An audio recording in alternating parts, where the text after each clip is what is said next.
Hello, Bes. Sinundan ko si Miguel. Bes, ano nakita mo? May iba na ba siya? Confirm. May kabit yung jowa mo. Ha? Sino naman magiging kapit niya? Kabit niya si Scarlett. Hello, Bes? Nasaan ako?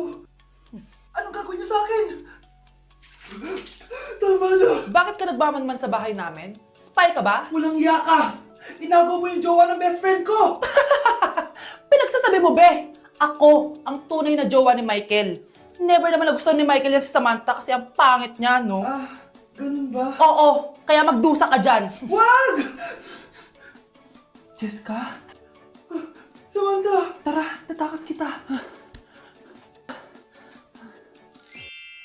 Grabe, bes! Kung ano-ano na ginawa sa'yo, ang ganda mo pa din. Be, thanks to the perfect stay, velvet matte cushion, na Skintific. Bago ako pumunta dito para sundin si Miguel, nag-apply na ako neto. Dahil long-lasting ito, high coverage, and waterproof, siguradong all day fresh ka. We, talaga ba? O eto? O diba? Ang ganda ko pa din. Hindi na kailangan mag-retouch. Ang gagaling nyo din, no?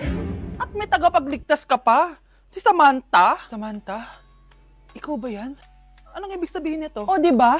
Ako ang tunay na jowa nito ni Miguel. At ikaw, kabit ka lang. Pero, Walang iya ka.